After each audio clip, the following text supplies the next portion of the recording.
یہ جو فتنہ دجال ہے یہ آخری دور میں آنا ہے، یہی خبریں ہیں، اور ہماری سمجھ کے مطابق ہم آخری دور میں زندہ ہیں، اینڈ ٹائمز میں ہیں ہم۔ اور اس کے بارے میں ایک رائے یہ ہے کہ دجال تو بعد میں آئے گا، اس کا فتنہ پہلے آئے گا، اور یہ بات اپنی جگہ پہ ٹھیک ہے۔ وہ جو ہوتا ہے نا coming events cast their shadows before, تو وہ ہمارا یہ جو خاص طور پہ پچھلا 400 سالہ دور ہے، اب وہ اس کے ساری چیزیں جمع کر کے میں اس وقت آپ کے سامنے نہیں رکھ سکتا، لیکن وہ 1000 سال والا جو تکوینی ایک اللہ کا دن ہوتا ہے نا، اس کے اعتبار سے دیکھیں تو نبی صلی اللہ علیہ وسلم سے 1000 سال بعد دنیا میں ایک تبدیلی آئی ہے۔ ادھر ہندوستان میں وہ اکبر صاحب پیدا ہوئے، انہوں نے کہا جی اب نیا دین چلے گا، بالکل اس نے دین کے اندر ہی تغیر کرنے کی کوشش کی۔ ٹھیک یہی ٹائم ہے جب مغرب میں یہ جو ہے وہ یہ مغربی اقوام اٹھنا شروع ہوئی ہے۔ پھر جب ان کے پاس طاقت آئی ہے، یا یہ کہ وسائل آئی ہیں، پہلے ہی وسائل سمجھ لیں، طاقت کو چھوڑیں، تو پہلے 1492 ہے جب سقوط غرناطہ ہوا ہے، مسلمانوں کو اسپین سے نکالا گیا، یہ 1492 ہے۔ آج سے یوں سمجھے 530 سال پہلے کی بات ہے، 1492 میں یہ کام ہوا، اور اس کے بعد آگے وہ نہیں آ سکتے تھے، اسپین سے آگے نہیں بڑھ سکتے تھے، آگے ترکی کھڑا تھا، سلطنت عثمانیہ پوری طاقت کے ساتھ کھڑی ہے، اس کے ذریعے سے عالم اسلام پر حملہ نہیں ہو سکتا تھا۔ وہ سمندر کے راستے نیچے گئے، اور نیچے جا کے جنوبی افریقہ کی جو وہ آخری کونا ہے، جسے کیا وہ کیپ ٹاؤن جو ہے، round the Cape of Good Hope, وہاں سے جا کے وہ مڑا ہے واسکو ڈی گاما لیفٹ کو، تو سیدھا وہ ہندوستان پہنچ گیا پیچھے سے، اور ہندوستان میں انہوں نے اپنی تجارت کا آغاز کر کے، پھر ایک موقع پہ بادشاہ سلامت کو بواسیر ہو گئی تو ان کا علاج کر کے تو وہ اپنے لیے سہولت حاصل کر لی رہائشی کالونیاں بنانے کی۔ یہاں سے ہندوستان میں ان کا انفلوئنس شروع ہوا ہے، رفتہ رفتہ رفتہ، باقی کہانی آپ کو معلوم ہے، سراج الدولہ گیا وہ 1700 کچھ میں، اور 1800 کچھ میں جو ہے وہ نہیں کیا 1857 میں پورے ہندوستان کے اوپر پہلے ٹیپو سلطان۔ اچھا یہ بھی ذہن میں رکھیں کہ بھئی اگر انگریزوں کو ٹیپو سلطان شکست دے دیتا تو کیا پورے ہندوستان پر ٹیپو سلطان کی حکومت قائم ہو جانی تھی؟ بھئی ٹیپو سلطان کے پیچھے فرانسیسی تھے، یہ لڑائی جو تھی یہ فرانسیسیوں اور برطانویوں کی لڑائی تھی، ہندوستان تو پھر بھی جا رہا تھا۔ تو خیر وہ ایک علیحدہ ایشو ہے، یہ سمجھ لیں کہ بہرحال ہندوستان انگریزوں کے پاس چلا گیا۔ اس کے بعد انہوں نے آہستہ آہستہ اپنا انفلوئنس بڑھایا ہے، پھر ان کرتے کرتے لارنس آف عربیہ کے ذریعے سے انہوں نے عرب میں بغاوت پیدا کی ہے، اور عربوں نے ترکوں کے خلاف بغاوت کر دی، وہ سلطنت عثمانیہ وہ آپس میں لڑ پڑے۔ بہرحال 1924 میں سلطنت عثمانیہ کا یعنی وہ نظام، وہ جو بھی علامتی خلافت تھی وہ بھی ختم ہو گئی، پورا عالم اسلام گویا لیٹ گیا مغرب کے آگے۔ یہ عمل ٹھیک حضور صلی اللہ علیہ وسلم کے 1000 سال بعد شروع ہوا ہے۔ میں نے وہ 1492 آپ کو اس لیے بتایا، اس کے بعد وہ اٹھے تو ہیں، لیکن یہ کہ اس ہمارے علاقے میں وہ 16ویں صدی میں آنا شروع ہوئے۔ تو یہ اس کا نتیجہ، یہ اس کو اگر ایک تورات کی روایت کے ساتھ جوڑ کے دیکھیں تو اس میں یہ بات آتی ہے کہ اللہ تعالیٰ جب یعنی حضور صلی اللہ علیہ وسلم کے بارے میں جب وہ آئیں گے تو ان کے 1000 سال کے بعد اللہ یاجوج اور ماجوج کو چھٹی دے گا، انہیں کھولے گا، اور ان کے لشکر قدسیوں کے شہروں پر ٹوٹ پڑیں گے۔ یہ باقی بات جا کے میں انشاءاللہ سورہ انبیاء میں کھولوں گا، اس وقت یہ سمجھ لیجئے کہ یہ جو اقوام یورپ کی آئی ہیں یہ 1000 سال کے بعد ہی آئی ہیں، اور یہ مسلمانوں کے سارے علاقے زیر نگیں ہو گئے، ان پر ان کا قبضہ ہو گیا، اور یروشلم اس وقت ہمارے ہاتھ سے نکلا، اور وہاں پہ آ کے یہودی دوبارہ آباد ہونے شروع ہوئے۔ پھر میں بتاؤں، یہ اس کا بھی ذکر آگے سورہ انبیاء میں آ جائے گا۔ تو اب اس چیز کو سمجھ لیں کہ یہ وہ دور ہے کہ جو جس میں دجال کے اثرات پڑنے شروع ہوئے، اور انہوں نے ترکی کا کیا اشر کر دیا۔ دیکھیں اشر کرنے کا مطلب یہ نہیں ترکی پر قبضہ نہیں کر سکے، لیکن ترکی کو ثقافت کے طور پر، تہذیب کے طور پر اپنی تہذیب میں رنگ لیا۔ ترکی کی اپنی تہذیب ختم ہو گئی، عربی رسم الخط ختم ہو گیا، عربی زبان میں اذان ختم ہو گئی، نماز پڑھنا منع ہو گیا۔ یہ ہوا ہندوستان میں اسلام اگر بچا رہ گیا تو اس کے لیے جو ایک مولانا مناظر حسن گیلانی نے ایک کتاب لکھی ہے بہت اہم ہے، اس نے کہا ہندوستان میں یہ جو 2 گروہ بن گئے تھے، ایک ہوا جو سر سید اسکول آف تھاٹ ہے۔ سر سید اسکول آف تھاٹ سیدھا سیدھا یہ تھا کہ بھئی اب انگریز آ گئے، ہم نے اپنا عقیدہ تو نہیں چھوڑنا ہے، اور اپنی چمڑی ہم تبدیل کر نہیں سکتے. باقی تمام معاملات میں ہم نے انگریز کی طریقے پر ہی عمل کرنا ہے. بلکہ ان کی طرف یہ قول بھی منسوب کیا جاتا ہے, مجھے نہیں پتا سچا ہے یا جھوٹا ہے, کہ انگریز کے ہر کام میں حکمت ہے, یہاں تک کہ انگریز اگر کھڑے ہو کر پیشاب کرتا ہے تو اس میں بھی کوئی نہ کوئی حکمت ہوگی. یعنی وہ اس حد تک مروب تھے. اس کے مقابلے میں ایک دوسرا اسکول آف تھاٹ کھڑا ہوا جنہوں نے مقابلہ کیا, ریزسٹ کیا, لیکن ان کی ریزسٹنس 1857 میں دم توڑ گئی. 100 سال لڑے, لیکن یہ کہ اس کے بعد لاکھوں مرے, شہید ہوئے, درختوں پہ لٹکائے گئے. اس کے بعد یہ معلوم ہو گیا کہ انگریز کا مقابلہ نہیں کیا جا سکتا. یہ 1857 ہے. اور اس کے بعد پھر 10 سال کے بعد انہوں نے اپنا ایک اسٹریٹجی بنائی کہ اب ہم نے اس معاشرے کے ساتھ تعلق ہی نہیں رکھنا ہے, گویا ہم نے غاروں میں رہنا ہے, اصحاب کہف کی زندگی بسر کرنی ہے. یعنی انہوں نے باقاعدہ یہ طے کیا کہ ہم نے اس معاشرے, جیسے اصحاب کہف اپنی غار میں چلے گئے تھے, ایسے ہم اس سوسائٹی سے کٹ کے رہیں گے. یہ ہے دارالعلوم دیوبند. اور انہوں نے جو آغاز کیا ہے تو یہ بالکل, یعنی کوئی روٹی دے دے تو ٹھیک ہے کھا لیں گے, نہیں تو بھوکے بھی رہتے تھے لوگ. اور روٹی مانگ کے آتی تھی. یہ چندے یہ والے مدرسے نہیں تھے جو آج آپ یہ جاگیریں ہیں, یہ مدرسے تھوڑی ہیں. اس وقت تو بھائی ایک درخت کے نیچے تعلیم کا آغاز کیا گیا اور معاشرے سے کٹ کر ایک کام شروع کیا گیا. بہرحال رفتہ رفتہ رفتہ رفتہ یعنی اس کو اللہ نے ترقی دی. اور یہ بات اب مانی جاتی ہے کہ ہندوستان میں اس وقت پوری دنیا کے مقابلے میں دینداری اور مذہب سے تعلق سب سے زیادہ ہے. اور اس کا سبب وہ چیز ہے کہ جو دین کی حفاظت کی گئی ہے معاشرے سے کٹ کر.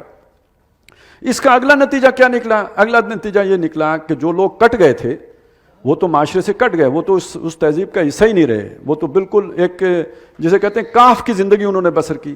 جیسے اصحاب کاف 300 سال کے بعد نکل کے آئے تھے تو دنیا بدلی ہوئی تھی, ایسے ہی سمجھ لیں کہ 100 سال کے بعد دنیا بدل گئی جب مسلمان ممالک آزاد ہوئے.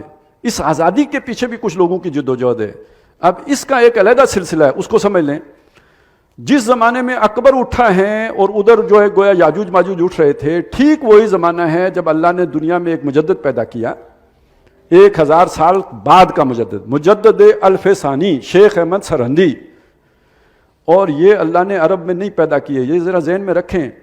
1000 سال تک جتنے مجدد بھی آئے ہیں عرب میں آئے ہیں. یہ حضور کی پیشن گوئی تھی کہ ہر صدی میں ایک مجدد پیدا ہوگا جو امت کے لیے دین تازہ کرتا رہے گا, دین پرانا نہیں ہونے دے گا, تازہ ہوتا رہے گا. 1000 سال تک تمام مجددین عرب میں آتے رہے, کوئی مجدد کہیں اور نہیں آئے, عرب میں آئے. جو ہی 1000 سال پورا ہوا, وہ اللہ کا ایک دن پورا ہو گیا, اگلا 1000 سال جو ہی شروع ہوا تو پہلا مجدد جو ہے وہ ہندوستان میں شیخ احمد سرہندی. گردن نہ جھکی جس کی جہانگیر کے آگے, جنہوں نے بادشاہ وقت کے مقابلے میں جو ہے وہ اپنی گردن اونچی رکھی. اور یہ جو نیا دین اکبری آ رہا, یہ تو ایک علامت ہے نا, گردن نہیں جھکائی. اصل میں تو جو دین اکبری وہ لا رہا تھا ہماؤست کے نظریات کے تحت, اور پورے ہندوستان کو ایک تہذیب, ایک کلچر, ایک رنگ اس میں رنگنا, جو اب بھی ہندوستان کی خواہش ہے. اور جس خواہش پر اصل میں وہ ہمارے بعض وزرائے اعظم بھی ان کا دل کرتا ہے کہ میں بھی ہولی کھیلوں اور میں بھی رنگ پھینکوں. تو یہ تو یعنی جب کلچرلی ہم آہنگی پیدا ہو جائے گی تو اس کے نتیجے میں پھر علیحدہ یہ سرحدوں کی تقسیم کی ضرورت نہیں رہے گی. یہ تو اصل میں ٹکراؤ تھا نا دو قوموں کا, میرا کلچر اور تمہارا کلچر اور, ہم اکٹھے کیسے رہ سکتے ہیں؟ کلچر ایک ہوگا تو اتحاد و اتفاق ہوگا. تو یہ اکبر نے سب سے پہلے یہ بات کی تھی. اس لیے یہ کہا جاتا ہے کہ 2 قومی نظریے کی بنیاد در حقیقت شیخ احمد سرہندی رحمۃ اللہ علیہ نے رکھی تھی. اور انہوں نے تصوف کے راستے جو گمراہیاں آ رہی تھیں, اس لیے کہ جو یہ ہماؤست کا نظریہ یہ ہندوؤں کا ہے.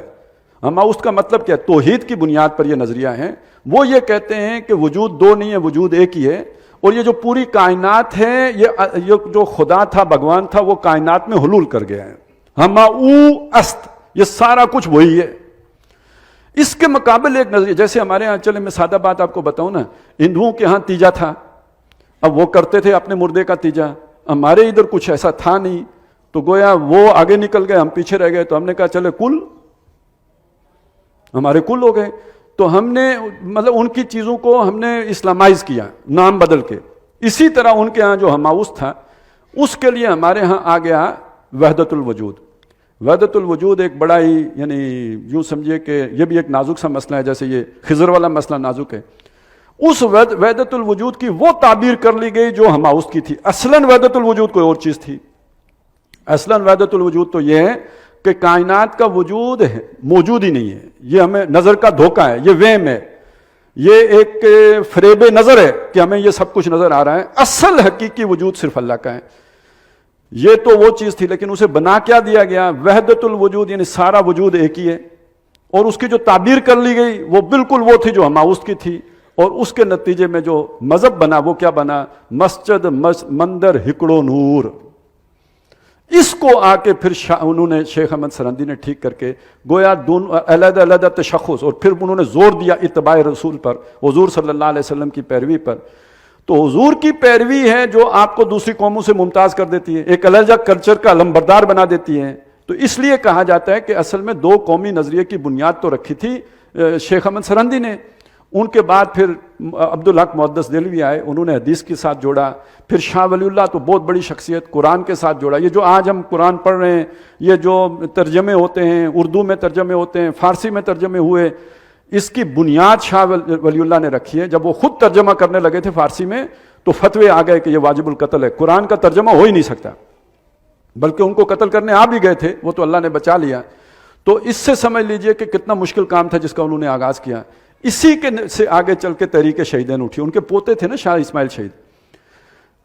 یہ اتنا لمبا ایک کام اللہ نے چلایا۔ پھر وہ جو بچ گئے تھے تحریک شہیدین میں سے جو لوگ، انہوں نے ہی بعد میں دارالعلوم دیوبند کی بنیاد رکھی تھی، اور پھر وہ دارالعلوم کا ایک سلسلہ بن گیا۔ بعد میں اختلاف بھی ہو گئے، یہ بریلوی ہیں، یہ فرنگی محلی ہیں، یہ فلانے ہیں، یہ اصل میں تو ایک ہی تھے، بعد میں پھر ان کے اندر وہ جدائیاں پیدا ہوتی چلی گئیں۔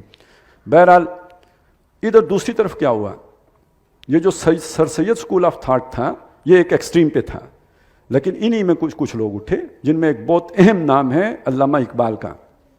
وہ ظاہری جو کچھ بھی تھے، لیکن وہ اپنے ذہن کے اعتبار سے ایک فنڈامنٹلسٹ انسان تھے، اور انہوں نے پھر جس زوردار طریقے سے اس دو قومی نظریے کی وکالت کی ہے۔ اصل میں تو سارا کام اقبال کا ہے۔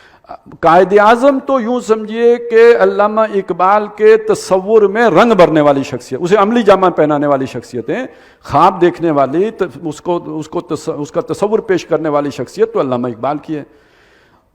اچھا، اب اس صورت کے ساتھ اگر آپ جوڑ کے دیکھیں تو علماء دیوبند نے جو کام کیا تھا، یا جو دارالعلوم دیوبند بنا تھا، وہ گویا اصحاب کاف کی سنت تھی، لیکن جو کام علامہ اقبال نے کیا وہ کیا تھا؟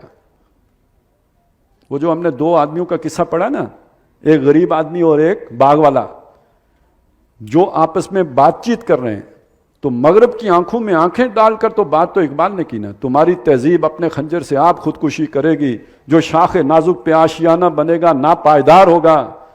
جیسے اس نے کہا کہ یہ تو تمہارا باغ جو ہے تباہ ہو جائے گا، فَعَسَىٰ رَبِّي أَن يُؤْتِيَنِي خَيْرًا مِّن جَنَّتِكَ وَيُرْسِلَ عَلَيْهَا حُسْبَانًا مِّنَ السَّمَاءِ فَتُصْبِحَ صَعِيدًا زَلَقًا۔ تو آپ کو بالکل وہ انداز نظر آئے گا علامہ اقبال کی شاعری میں، اور ساتھ پیشن گوئی بھی، آسماں ہوگا سحر کے نور سے آئینہ پوش، اور ظلمت رات کی سیما پا ہو جائے گی، پھر دلوں کو یاد آ جائے گا پیغام سجود، پھر جبھی خاک حرم سے آشنا ہو جائے گی، آنکھ جو کچھ دیکھتی ہے لب پہ آ سکتا نہیں، میں بھی حیرت ہوں کہ دنیا کیا سے کیا ہو جائے گی، شب گریزاں ہوگی آخر جلوائے خورشید سے، یہ جہاں معمور ہوگا نغمہ توحید سے۔ تو کس دنیا میں کیا باتیں ہو رہی ہیں؟ تو یہ جو چیز تھی اس نے مسلمانوں کے اندر ایک نیا ولولہ پیدا کیا، یہ ایک بالکل مختلف چیز ہے۔ ٹھیک ہے، یہ بظاہر یہ دیکھیں نظر آئے گا کہ دنیا کے اداروں ہی سے پڑے ہوئے انسان ہیں، لیکن سوچ بالکل مختلف ہے۔ اچھا، اس سوچ کے پیچھے وہی مولوی ذہن ہے۔ بچپن میں کس نے پڑھایا اقبال کو؟ کہاں سے، یعنی وہ اندر وہ چیز کس نے ڈالی تھی؟ تو وہ جو آپ نے غار میں رہ کے بھی جو بچا لیا، وہ جب کسی ایک پہنچ گیا ایک جگہ تک، تو وہ دنیا کے علم کے ساتھ مل کے اب یہ دو دہارے ایک شخصیت میں جمع ہوئے، تو اس نے اٹھ کے تو پھر ایک انقلابی نعرہ لگا دیا۔ اور اب جو آپ نے پاکستان بنایا، پاکستان کا مطلب کیا؟ لا الہ الا اللہ۔ اب یہاں سے میں چاہتا ہوں کہ ایک بات سمجھ لیں، یہ اللہ کے اس پورے منصوبے کو سمجھیں۔ مجدد الف ثانی، اس کے بعد عبدالحق دوسرے جنہوں نے حدیث کی تجدید کی، دوسرے مجدد، جنہوں نے قرآن کی طرف جوڑا، تیسرے مجدد، پھر جو جہاد کی تحریک اٹھی تو ہندوستان سے، تبلیغ کی تحریک اٹھی تو ہندوستان سے، فکر اسلامی کا احیاء ہوا تو ہندوستان سے، جماعت اسلامی کی عظیم تحریک اٹھی، مولانا مودودی، وہ تو کبھی زندگی آگے پتہ لگے گا کہ ان کے کیا کنٹریبیوشن ہے۔ یہ سارا کچھ ہندوستان میں ہو رہا ہے۔ عالم عرب تو اب فیض حاصل کر رہا تھا یہاں سے. اخوان بہت بڑی تحریک تھی، لیکن اخوان کے اندر سارا فکر جو بعد میں آیا ہے سید قطب شہید کے ذریعے سے، وہ انہوں نے مولانا مودودی سے لیا ہے. مولانا مودودی کا سارا فکر اصل میں تشریح ہے علامہ اقبال کے نظریات کی. ان ساری چیزوں کو دیکھیں، آپ کو کوئی قدرت کا منصوبہ نظر آ رہا ہے یا نہیں؟ اس سارے منصوبے کا جو حاصل ہے، جو پھل ہے، اس کا نام پاکستان ہے. عالم ظاہر میں اگر یہ پیچھے یہ خفیہ ہے، اس کے پیچھے خضر چل رہا ہے، ہمیں نہیں نظر آئے گا. عالم ظاہر میں آپ دیکھیں گے تو کیا نظر آئے گا؟ انگریز نے واپس جانا ہے. کیوں؟ جنگ عظیم دوم ہوئی ہے. جنگ عظیم دوم کے بعد انگریز یہاں رہ نہیں سکتا، اس نے واپس جانا ہے. ٹھیک ہے، اس نے واپس جانا ہے. جانے سے پہلے اس کے مفاد میں ہے کہ ہندوستان کو تقسیم کر کے جائے. ٹھیک ہے، یہ بھی بات بھی صحیح ہے. یہ ایک فیکٹر ہے. دوسرا فیکٹر کیا ہے؟ یہاں پہ نواب ہیں، جاگیردار ہیں. یہ جو نواب ہیں اور یہ جاگیردار ہیں، یہ ہندوستان میں نہیں رہنا چاہتے. کیوں نہیں رہنا چاہتے؟ اس لیے نہیں رہنا چاہتے کہ کانگریس نے اعلان کر دیا ہے کہ انگریز کے جانے کے بعد ہم جاگیریں ختم کر دیں گے. انگریزوں نے جن کو جاگیریں الاٹ کی ہیں ہم ان سے چھین لیں گے. یہ نہیں چاہتے کہ یہ ہندوستان میں رہ کے اپنی جائیدادیں چھنوائیں. یہ چاہتے ہیں ایک علیحدہ ملک ہو، اس میں ہم رہیں اور اس میں اپنی جائیدادوں کا تحفظ کر سکیں. بالکل ٹھیک بات ہے. انگریز بھی چاہتا ہے کہ پاکستان بن جائے، جاگیردار بھی چاہتے ہیں کہ پاکستان بن جائے. میں کہتا ہوں امریکہ بھی چاہتا ہے پاکستان بن جائے. اگلی بات کہیں شیطان بھی چاہتا ہے پاکستان بن جائے. لیکن میں پوچھتا آپ سے یوں، یہ جو آپ نے پڑھا ہے، اللہ نہ چاہتا تو بن سکتا تھا. اچھا اللہ کیوں چاہتا تھا؟ اس لیے چاہتا ہے کہ جاگیرداروں کی جاگیریں محفوظ رہ جائیں.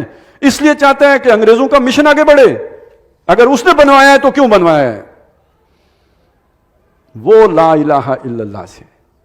اگلی بات سوچیں، یہ لا الہ الا اللہ جاگیردار کے دل کی آواز تھی، نوابوں کے دل کی آواز تھی، یہ مسلم لیگ کے بڑے لیڈروں کے دل کی آواز تھی، لیکن عوام کے دل کی آواز تھی یا نہیں تھی؟ تو ارادہ خداوندی، وہ جو روح اللہ چاہتا ہے، وہ لیڈروں میں نہیں پائی جاتی، عوام الناس میں پائی جاتی ہے. یہ بات بھی سمجھ میں آ گئی؟ آگے چلیں. اس کا مطلب ہے نظریہ پاکستان زندہ لوگوں کے دلوں میں ہے. اب یہاں سے ایک بات اور سمجھ لیجئے. وہ بات یہ ہے کہ ہوا کیا ہمارے ساتھ؟ انگریزوں نے مل کے، جاگیرداروں کے ساتھ، بیوروکریسی کے ساتھ مل کے، جیسے کسی آدمی کے اوپر کوئی شیطان تسلط کر لیتا ہے، ہمارے ملک کے اوپر قبضہ کر کے رکھا ہے. ایک ہمارا آئین ہے، وہ لوگوں کو بہلانے کے لیے، انہیں ورگلانے کے لیے ایک آئین ہم نے بنا کے رکھ لیا ہے.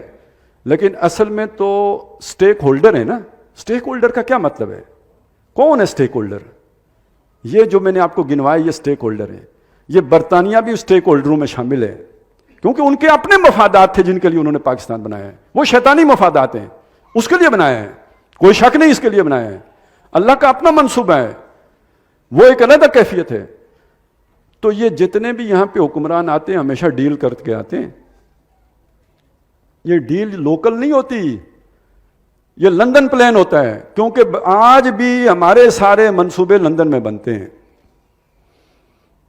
اسٹیبلشمنٹ بھی اسی منصوبے پہ جائے گی، اور بھی اقتدار کے کوریڈورز میں وہی اسی طرح ہوگا جو وہاں پہ طے ہو جائے گا. لیکن یہ خفیہ ہوتی ہے، یہ ظاہر نہیں ہوتی، اور کوئی اس کو منہ پہ لا بھی نہیں سکتا. خط کرنا بہت آسان ہوتا ہے. خط بھٹو صاحب نے بھی آ کے لہرا دیا تھا، لیکن اس پر سے پردہ اٹھانا یہ ممکن نہیں ہوتا. یہ پردہ اٹھانے کا مطلب ہوتا ہے کہ جیسے کوی خان کے حقائق سے پردہ اٹھایا تھا نا قندیل بلوچ نے، تو پھر باقی نہیں رہی تھی. تو اس پردہ اٹھانے کا مطلب ہوتا ہے، اس ڈیل کے خلاف جانے کا مطلب بے نظیر بننا ہوتا ہے. اس ڈیل کے خلاف جانے کا مطلب بھٹو بننا ہوتا ہے. اس ڈیل کے خلاف جانے کا مطلب طیارہ پاٹ گیا ہے. اس ڈیل کے خلاف کوئی نہیں جا سکتا، اس کو کوئی منہ پہ بھی نہیں لا سکتا، اس کا کوئی ذکر بھی نہیں کر سکتا. لے سانس بھی آہستہ کہ ہے نازک بہت کام، آفاق کی اس کارگاہ شیشہ گری کا. اور یہ سارے دھوکے باز ہوتے ہیں، اور یہ سارے فراڈیے ہوتے ہیں، اور یہ سارے شیطان کے ایجنٹ بنے ہوئے ہوتے ہیں. اوپر سے جتنے بھی نیک بنے ہوئے ہوں، اندر خانے یہ نظام چل رہا ہے پاکستان میں. لیکن اسی کے اندر قدرت کا نظام بھی چل رہا ہے. وہ کیسے چلتا ہے؟ وہ کوئی ایک بندہ کہتا ہے یوسف کو قتل نہیں کرنا، اور یوسف قتل ہونے سے بس ساری اسٹیبلشمنٹ پوری کا فیصلہ یہ ہے کہ قتل کر دو. کسی ایک نے ذہن تبدیل کر دیا، بچ گیا. اس طرح اللہ کا منصوبہ چل رہا ہوتا ہے. وہ کہ ان اللہ لطیف لما یشاء, اللہ اپنے کام میں بڑا باریک بین ہے, پتہ ہی نہیں لگتا. شیطان کی بھی ڈیپ سٹیٹ ہے, اللہ کی ڈیپ سٹیٹ اس سے زیادہ ڈیپر ہے, اور فعال لما یرید ہے, جو وہ کرنا چاہے وہ ہو جاتا ہے. ہمارا ملک اس طرح بچتا رہا, کبھی ہمیشہ آ کے خضر دیوار سیدھی کرتا رہا. آپ 65 میں سوئے ہوئے تھے, آپ کو امریکہ نے طفل تسلی دی ہوئی تھی انڈیا کبھی حملہ نہیں کرے گا, آپ آرام فرما رہے تھے. یہ کس نے ان کے دلوں میں روب ڈالا کہ ہم کہیں گھیرے میں تو نہیں آ رہے؟ کس نے دل میں یہ بات ڈالی؟ وہی ہے. آپ نے تو کرپشن میں سب کچھ کر لیا, لیکن آپ سائیکل بھی نہیں بنا سکے, پر ایٹم بم بن گیا.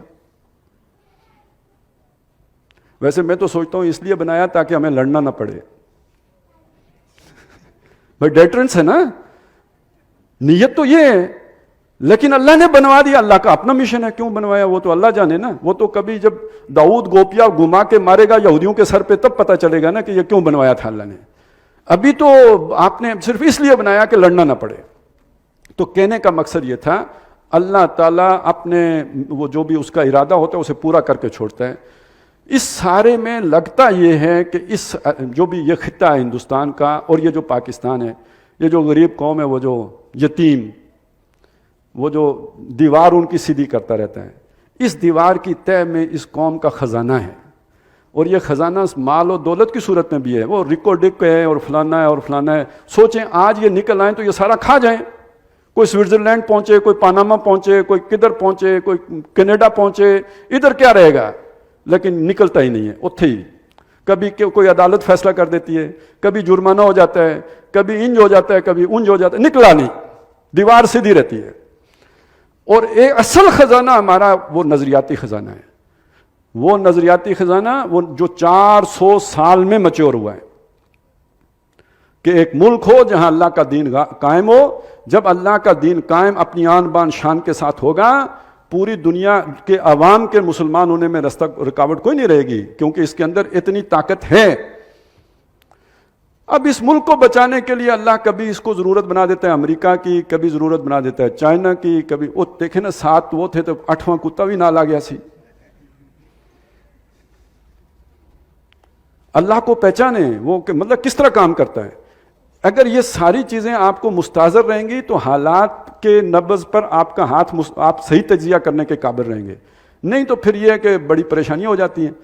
تو اس سے میں خیر رکھی ہے اللہ نے, ہم سمجھتے ہیں کہ رکھی ہے.